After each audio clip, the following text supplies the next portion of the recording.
You just realized your business needed to hire someone yesterday. How can you find amazing candidates fast? Easy. Just use Indeed.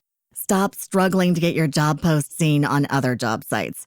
With Indeed sponsored jobs, your post jumps to the top of the page for your relevant candidates, so you can reach the people you want faster.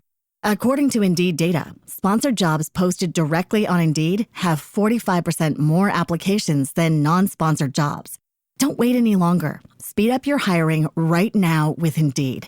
And listeners of this show will get a $75 sponsored job credit to get your jobs more visibility at Indeed.com/ARTS.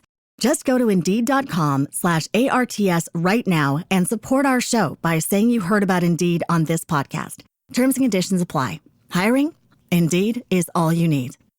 Other shows we have for you to enjoy at myclassicradio.net. The Avengers was most certainly not a household name in South Africa prior to the radio series. With no national television service until 1976, the mechanism simply was not present in the country to show television programs to mass audiences. While many other countries reveled in the filmed adventures of John Steed and company, South Africa was not equipped to join in the fun. The series took Britain by storm and made a major impression in the American markets, being the greatest of rarities, a British series given a network transmission slot. However, as a filmed series, rather than a videotaped one, The Avengers was able to gain a modicum of exposure in South Africa through film rentals. Come and listen at myclassicradio.net. This is Orson Welles, speaking from London.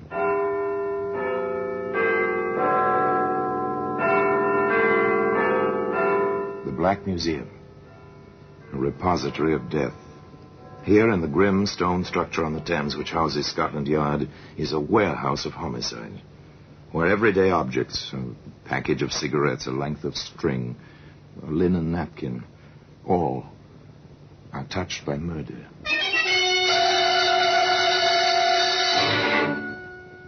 There's a Gladstone bag. It's a familiar object. Every railroad train carries several, inevitably useful, compact, and expandable. They always hold more than they seem. Perfect for vacations. Perfect also for... If you look inside, Inspector, just pry the two halves apart at one end, as I did. Yes, I see. Odd objects to have in a valise. Not if one had every intention of disposing of them, Inspector. Today, that Gladstone bag can be seen in the Black Museum.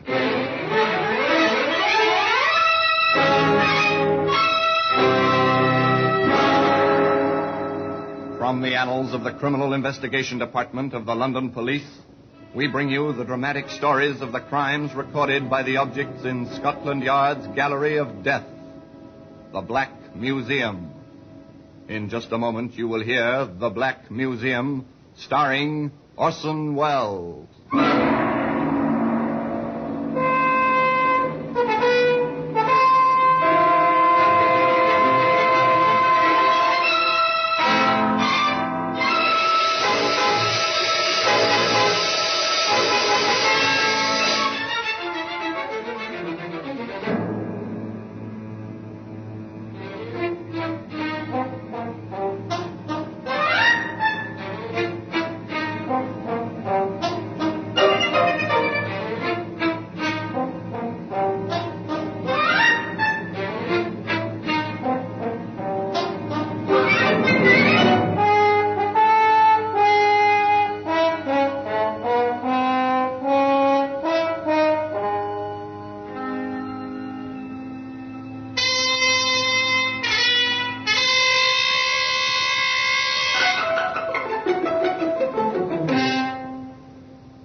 Now, The Black Museum, starring Orson Welles.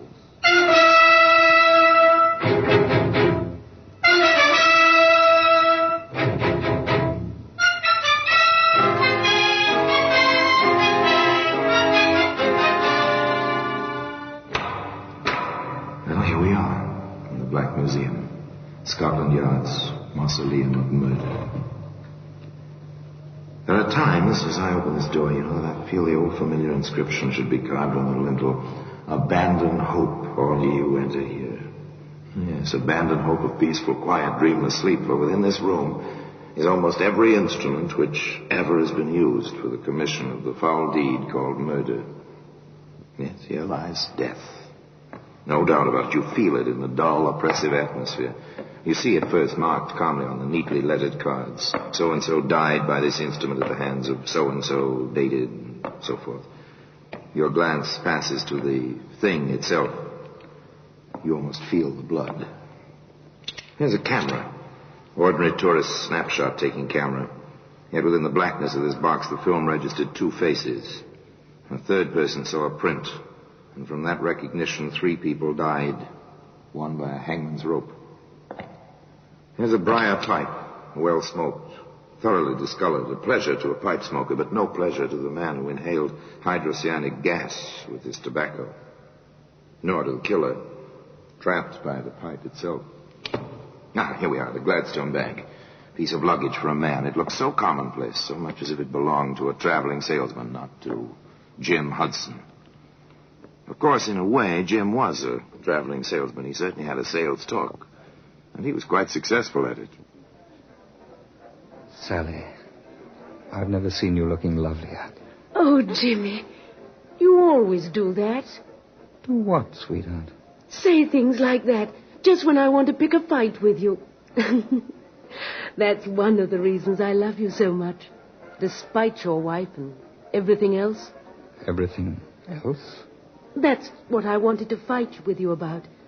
We just can't go on like this, Jimmy, darling. Why not? We're as happy as circumstances. Don't you see, Jimmy? A woman wants at least a snatch of domesticity, not just clandestine meetings with the clock ticking away her happiness in the background. It'll come, darling. It'll come. The girl was right, of course, from her point of view. Granted that the relationship between her and the man she loved was, well, outside the recognized bounds. Granted that they found each other when it seemed too late. Still, the girl was right. She wanted a certain sense of security which can come to a woman only through the small things of making coffee in the morning while a man was shaving within earshot. And Sally James was the kind of girl who took action when she wanted something badly enough. Jim, what about the week we planned together for this spring? I probably could get away, darling, if we had a place to go. I have the place. Anyway, the ad about it. You are something, aren't you? Here, darling. I found this in the Sunday paper. Go on, read it. For rent. Bungalow. The Beaches. Pevensey Bay, Eastbourne. Reasonable by the week. You've got your heart set on this, haven't you, sweet? Can we do it?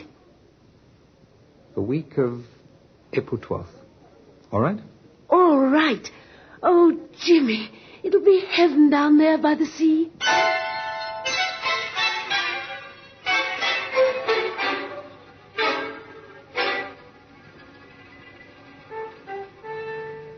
Heaven by the sea. Poor girl, one of those human beings who believes with all her heart that dreams can become reality. Perhaps it was just as well that Sally didn't see her Jim some 2 evenings later in a quiet little restaurant not more than 3 blocks from the place she'd given Jim a precious clipping.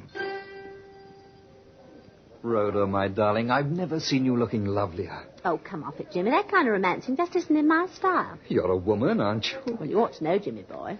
And how? Thanks. Look, Rhoda, I've taken a cottage at Pevensey Bay. Oh, how inconvenient to have to travel all that distance. Not for weekends, it isn't. Inconvenient. Well, the daring young man on the flying trapeze. Would you like weekends by the sea, Rhoda? Why not? Think it'd be fun. Nice place. Called the Beaches. Old garden, private bathing beach. Sounds marvellous. I thought you'd like it. Well, I can't make it this weekend. Neither can I. How about the weekend of the 16th? We'd go down Friday afternoon, come back early Monday morning. There's a very early train. It's a deal, Jimmy. It really is a deal. A clever rascal, Jim Hudson, without a doubt. Knows his way with the ladies. But he cuts his margins rather close, doesn't he? Note the dates. April 12th, the week, with Sally. Friday the 16th with Rhoda. Well, that's hardly a full week with Sally. But, of course, Sally doesn't know about this on Friday noon the 9th as she stands in the doorway of the railway carriage in Waterloo Station. You will be down by Monday, won't you, Jimmy, dear? Sooner than that, if I can. You know that, darling. I guess I feel like a little girl on her first trip alone. I'm sorry it has to be this way. Oh, I don't mind, really. I'll have a chance to put the cottage in shape. Have it all clean and comfortable for my man. When I saw it, there weren't any tools there. And there's always something to fix. I'd better add tools to my shopping list. Oh, and don't forget the travelling iron I asked you for, dear. And please hurry to get down. And... oh, kiss me. Quick, Jimmy, the train's leaving. Oh, Jimmy, dearest. Bye, darling. See you Monday. Monday it'll be. Take care, darling. Take care.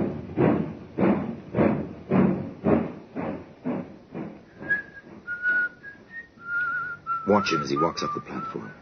The train is already disappearing from the track. Jim has his hands in his pockets. He's whistling merrily, a man with nothing on his mind except his love affair and the prospect of the week ahead. He leaves the station, walks up the street a ways, pauses before a hardware shop. What was it he added to his shopping list? Oh, yes. Tools. He enters the shop. May I assist you, sir? Yes, I think you can. What do you wish? You've got some fine-looking knives in the window. May I see them? Any particular blade size, sir? I think, yes, the 10-inch carver will be about right. Very well, sir. There we are, sir. Best Sheffield steel, hollow ground, razor sharp, and guaranteed to hold temper. It will take very little honing to keep the edge, sir. Very efficient looking. Do you prefer the bone or the plastic handle? Bone, I think. Very good, sir. Is there anything else? I think, yes, a small cross-cut saw. Small, about 18 inches? Perfect. Excellent quality, as you can hear. Good. Would you wrap them, please? Then that will be 6 and 4, sir. I'll just make up the slip. You'll have your package in a moment.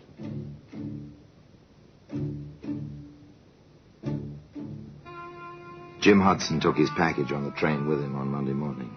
And tea time at the beaches, Pevensey Bay, promised to be exciting and wonderful.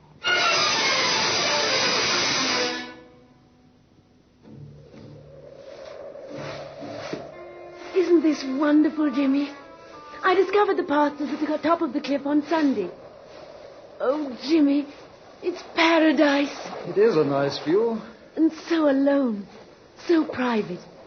This is our private view, darling. It's like a honeymoon. You are a sweet little thing, Sally. Very sweet. I know. When you call me sweet, you think of me as a child.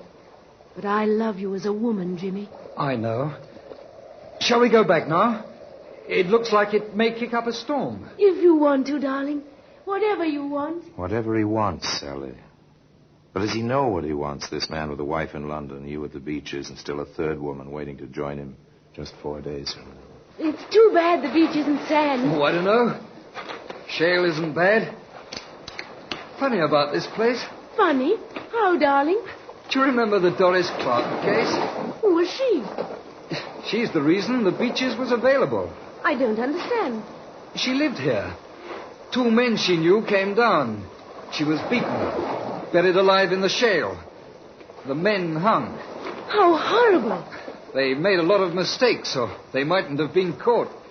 People shy away from a house with that kind of a story. I don't care. We'll change its reputation then, with our love. Let's go inside, dear. It's getting chilly with the sun gone and the storm coming up. The storm came. The rain pounded on the roof. The wind lashed at the sea. And within the cottage called the beaches, all was snug and warm. I love a fire in a fireplace. Don't you, Jimmy, darling? Yes, I suppose I do. Oh, Jim. Am I being too sticky? Sentimental? A trifle. What's wrong, Jimmy? You've been, well, far away today. Sally, let's face it. Things like this never go on for long. Jim! Jimmy, I don't believe you said that. I did say it. I mean it. Then why did you bring me down here? It was your idea. I went along with it, hoping we could work something out. Work it out? It's past the... You never loved me. Stop crying. I can't stand crying. I ruined my life for you. Now you want to just forget about me. Stop it. Grow up. You can't be infantile forever. You want your cake and to have it too. You want your wife and other women. You won't. I won't let you. Stop it, Sally. I told you to stop it. Jim, no. No, I didn't mean it. I'll do whatever you want. I'll go away and never see you again. Jim, don't touch me. Oh, Jim, please. Jim. Jimmy.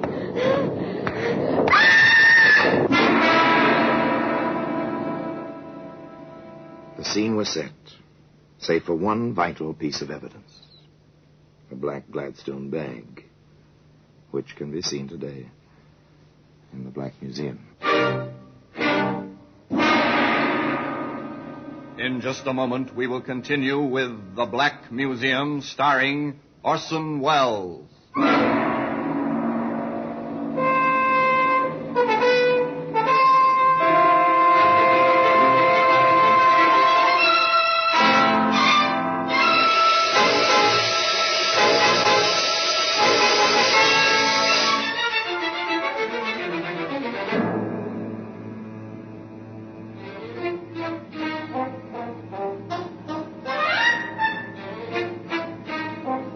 You just realized your business needed to hire someone yesterday.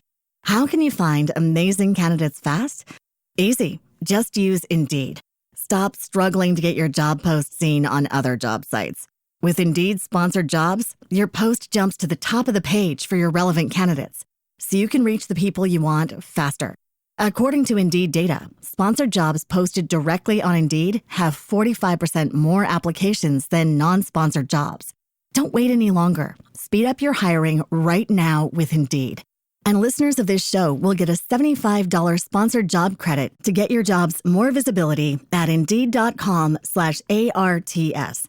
Just go to Indeed.com/ARTS right now and support our show by saying you heard about Indeed on this podcast. Terms and conditions apply. Hiring?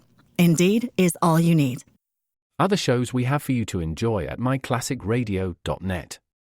The Black Museum was a 1951 radio crime drama program independently produced by Harry Alan Towers and based on real-life cases from the files of Scotland Yard's Black Museum.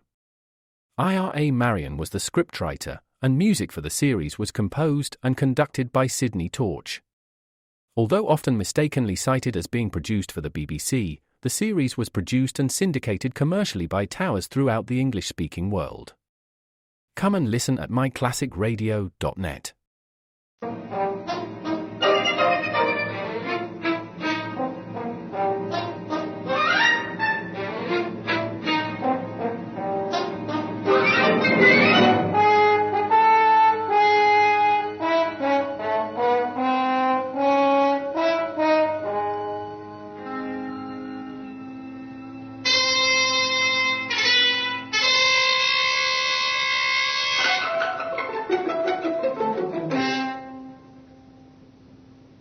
And now we continue with The Black Museum, starring Orson Welles.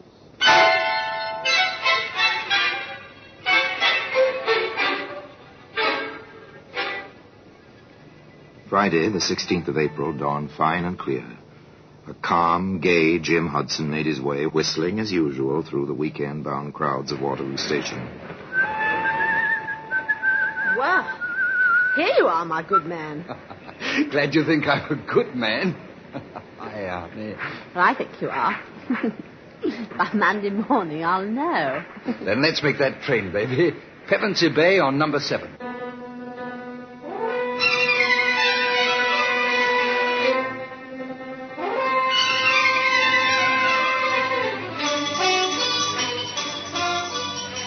The train to Pevensey Bay was none too fast for Jim and Rhoda. It was a fine spring day. It was a beautiful spring evening. Moonlight made the rollers on the beach gleam with a lovely phosphorescence. On the porch of the cottage, known as the Beeches. Know something, Jimmy boy? I know lots of things, old girl. What, for instance? Oh, this. If I were the romantic type, this place would make me go, Or gooey. But you're not? No, I'm not. All your misconceptions of women notwithstanding. Then you want to waste all this moonlight and romance? Oh, come, darling. If you must whisper sweet nothings, come and whisper them. Why not out here? Because I don't feel comfortable on the shale. Come along now.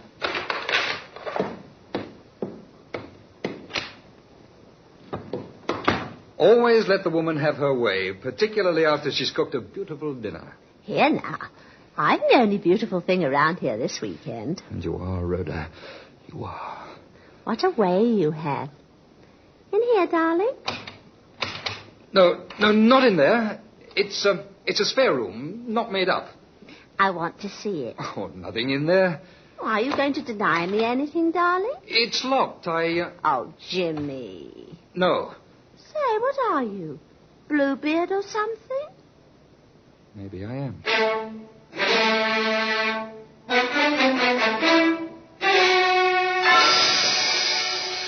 The door stayed locked. The weekend at Pevensey Bay was quite successful.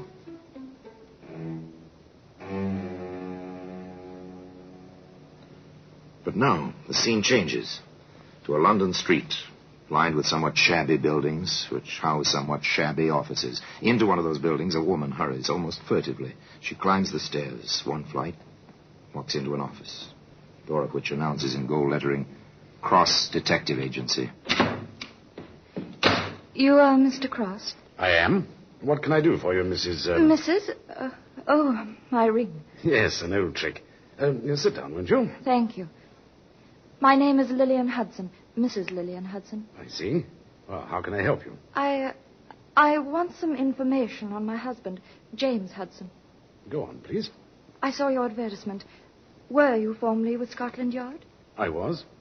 Advancement seems slow. I'm working for myself now. Yes.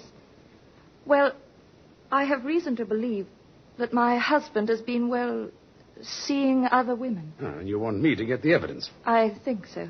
A divorce action? Perhaps. It depends on the results. And you want to stay in the background? For the present. Have you anything on which I can start? An address? A lead of any kind? I have this.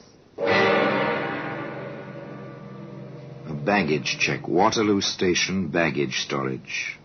Stamp 10 a.m., Friday, April 16th. An innocent bit of pasteboard. Where did you get this, Mrs. Hudson? I took one of my husband's suits to the cleaner. This was in a pocket. The cleaner gave it to me. Oh, and why should this mean anything? Because Jim, my husband, was away the entire week of the 12th until the morning of the 19th.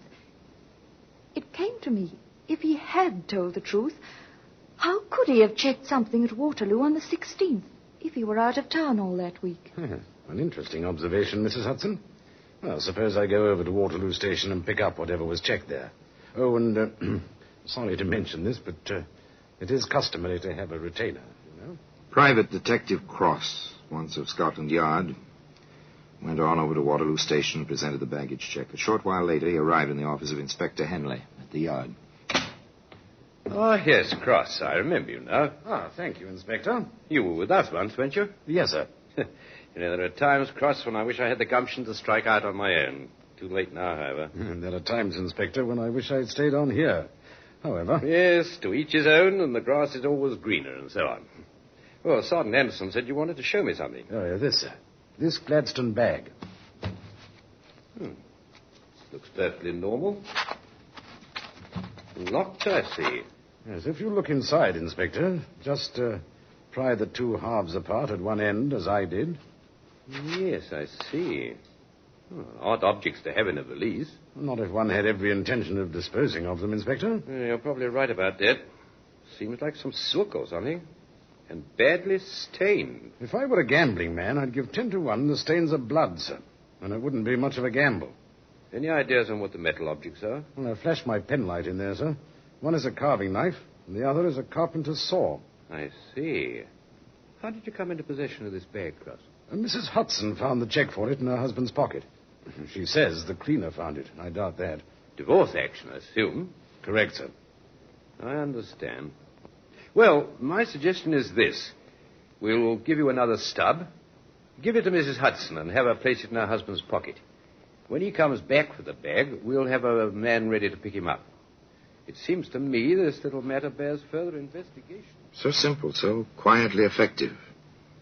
Just place a check for baggage in a man's pocket. When he comes to claim his Gladstone bag. Yes, sir? Oh, here's my check.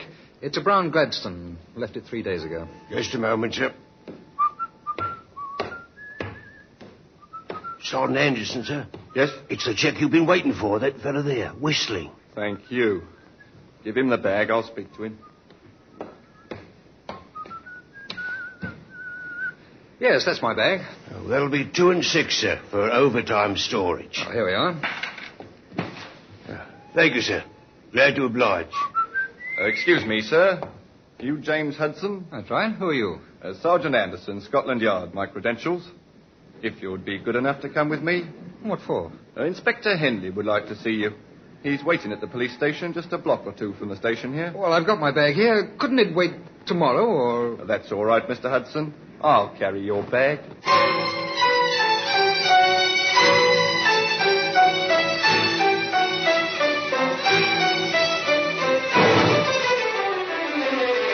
The squad room at the police station near Waterloo was very quiet. Inspector Hanley sat behind a battered desk. On the desk rested the Gladstone bag, open now, and next to it a file. A familiar dossier from the Criminal Records Office. We have your file, as you see, Hudson. I see. Theft, burglary, 5 years for criminal assault. Does your wife know about these things, Hudson? No, she doesn't. I see. Hudson, how do you account for the contents of this bag? I was butchering half a steer for a friend of mine in the country. He has a deep freeze. Oh, that's rather thin, Hudson. Did you wear a silk dress size 10 to butcher the steer in? It was his wife's. I'm having it cleaned at a special place I know of. Yes, of course. Better try again, Hudson. There was no answer. There were no further questions. Inspector Henley knew his man. Time ticked away. The clock was quite loud. For an hour it ticked in the silence. Finally, the perspiration beginning to bead his forehead. Jim Hudson began to talk. All right, Inspector. I'll tell you. I guess I lost my head when she flew at me. Oh, size 10 and she flew at you, Hudson. I told her we were through, that I was going back to my wife. She heaved the coal scuttle. Then it was at the beaches at Pevensey Bay on April 13th, sir. She grabbed the poker. I defended myself. We had a devil of a struggle. She fell, struck her head on the andiron. She was dead. I must have gone completely crazy. I went into town, but that knife and the saw, I was afraid to tell anyone. I mean, my record and... He said in this bedroom, Sergeant. I've got something here, Inspector. In this biscuit tin. Yes, you have. Neat packing job, I must say. Not much left of the poor girl, is there? I want a check of every hardware store in the neighborhood where Hudson lives. Near the railway station. Got that, Sergeant?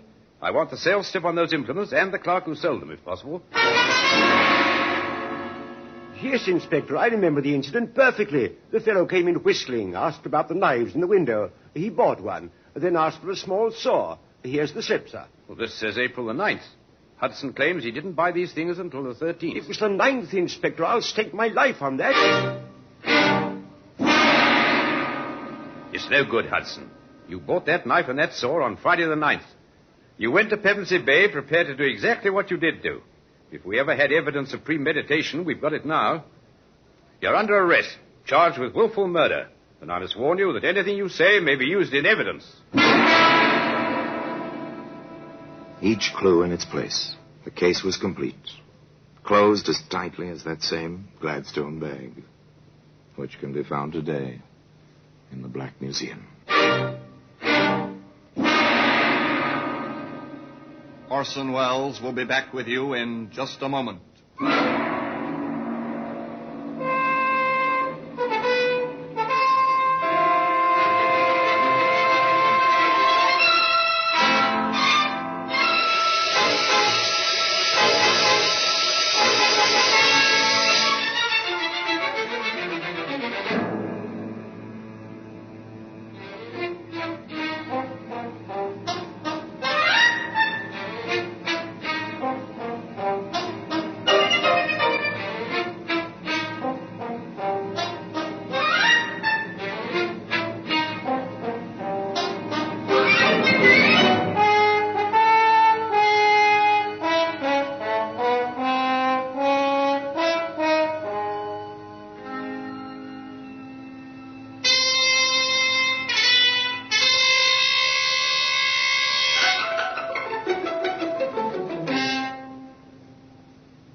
here in person is Orson Welles.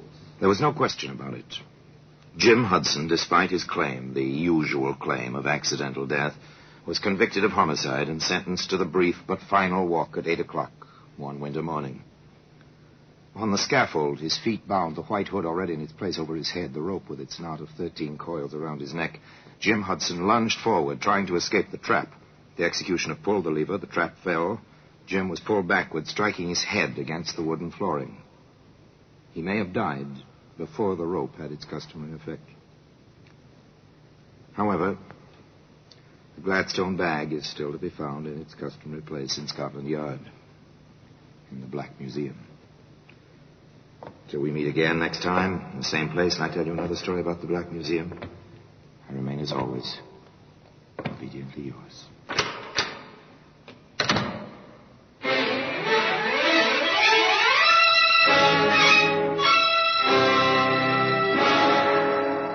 The Black Museum, starring Orson Welles, is presented by arrangement with Metro-Goldwyn-Mayer Radio Attractions. The program is written by Ara Marion, with original music composed and conducted by Sidney Torch. Produced by Harry Allen Towers.